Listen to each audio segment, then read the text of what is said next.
Greetings, whiskey folk, or rum folk, maybe even, because, this ain't no whiskey. Welcome back to Drinking Out Loud.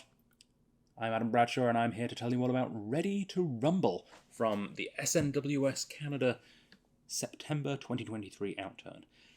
I love it when we get a rum, and I particularly enjoyed this rum. Let's get into it, shall we? So here are the official tasting notes from the SMWS. Ooh, that's a good cork pop. We unwrapped a gift box of cherry liqueur chocolates, whole pitted cherries soaked in kirsch, and enrobed in layers of dark chocolate as we turned it up to 11 on the palate. We bit into rum-soaked Kalajamun rum donuts. They're a combination of dark rum, cardamom, saffron, rosewater, and vanilla. Absolute bliss.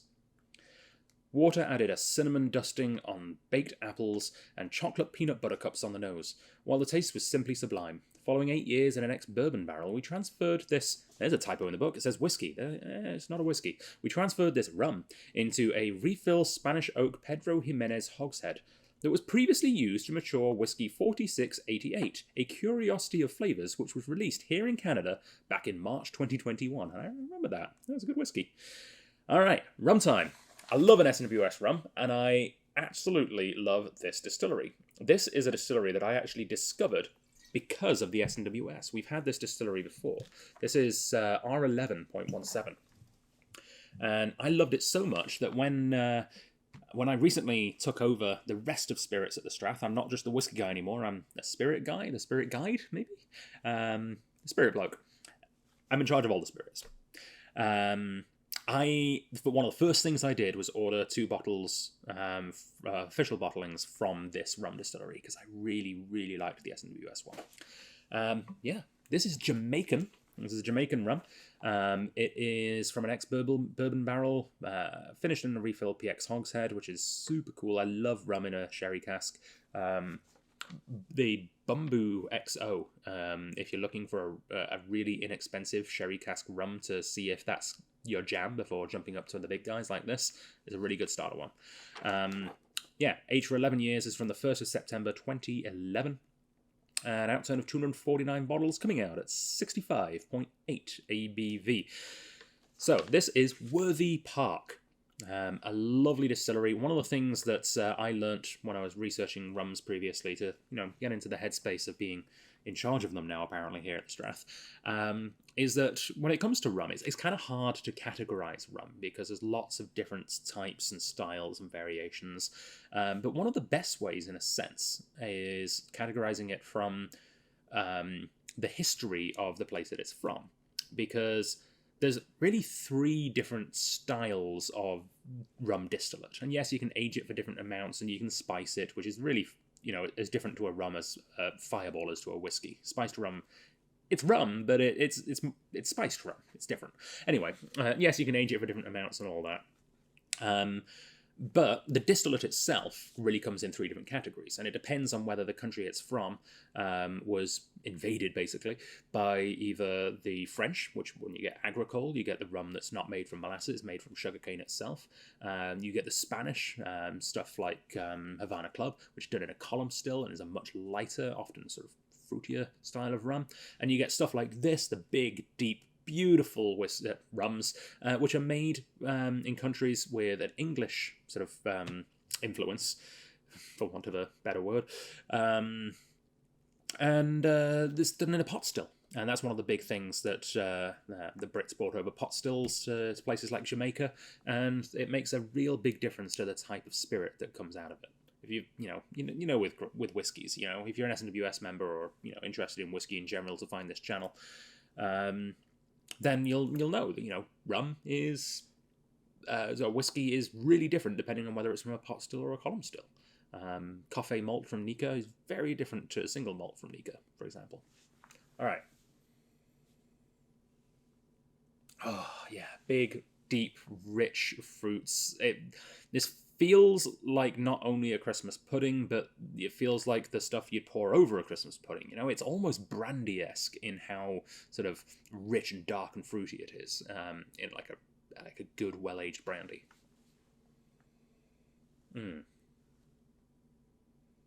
There's a sharp sort of menthol kind of a note, kind of like a menthol tobacco.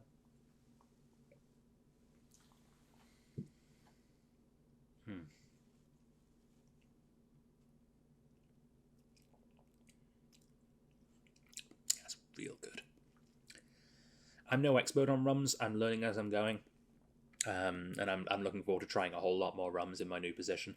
Actually, I should mention, speaking of my new position, you might have seen this postcard here in these last few videos.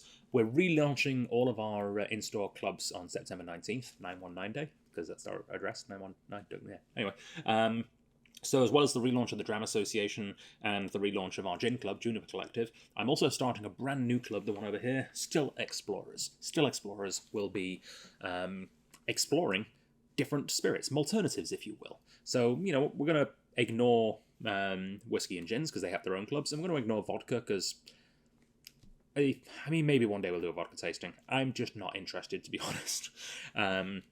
But we're going to be looking specifically at rums, brandies, and agave spirits to start off with. We might diverge a little bit into some interesting, crazy, different ones as well. But yeah, to start off with, that's what we're looking at, and I'm really looking forward to trying more rums as we go, because this is beautiful. This really is. If you're like, I don't want to say I'm having whiskey fatigue by any stretch of the imagination. I'm still very, very much interested in whiskey, and still buying whiskey and having bottles on my shelf appear to the chagrin of my fiance. But if you're starting to look elsewhere, as many people do when they're, you know, several years into their whiskey journey, they start to branch out and see there's life beyond the barley. Rum is a great place to start. You know, brandy and tequilas are good as well, and mezcals and things, but rum, I feel, is the best step because there's a lot of similarities, but there's a whole lot of differences as well. It's different enough to make it interesting, but there's things that you can sort of latch onto, similarities enough with whiskey, such as the types of still that's used making a difference, and such as the type of wood that's used is very commonly the same types of woods that you use in whiskies. So yeah, rum is a really fun thing to explore, and I'm looking forward to doing it alongside you as we go. On that, Drinking Out Loud, which I should mention, you see the new sign back there? Thank you very much to Jeff for making that. That's it's really cool. He used a big machine to engrave it into the wood and then fill it with like an epoxy resin and then sand it back down again. It's really awesome, and I'm trying to figure out a way to display it in these videos a little closer, but for now it's back there propped up on my desk. Thank you so much for that, Jeff. Really awesome. But Drinking Out Loud will be featuring other spirits going forward as well. Maybe even beers and wines if I can get Brett and Megan up to the office and record some videos as well. But yeah, whiskey will definitely still be at the forefront of what we do here on Drinking Out Loud, and the Strath in general, but don't be too scared if you see me with, you know, a gin or a rum in my glass more often going forward. I love Worthy Park. Even the rum bar, which is their, like, the Worthy Park equivalent to, like, Bacardi White, basically. Same kind of price, same kind of sort of idea, is so bloody good for the price. Like, they make incredibly good distillate, and I think that's probably one of the things that the SMWS really recognised, is the quality of the distillate first and foremost, and then how good that distillate works with good wood treatment.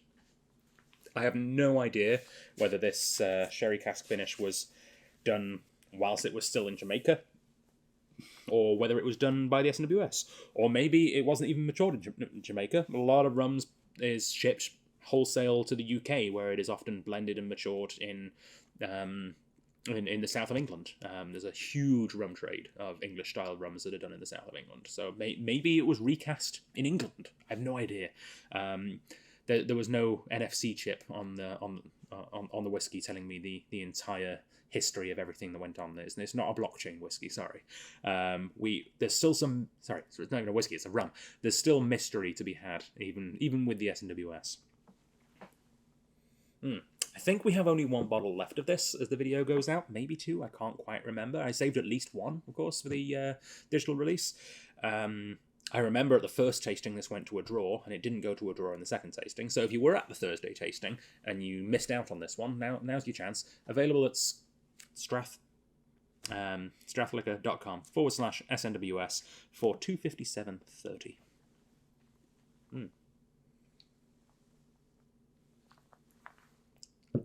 Lovely. Well, thank you very much for joining me here.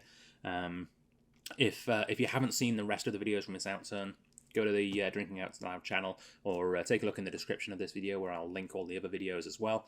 It's been a hell of an outturn, and I'll see you in the next one. Smash it out.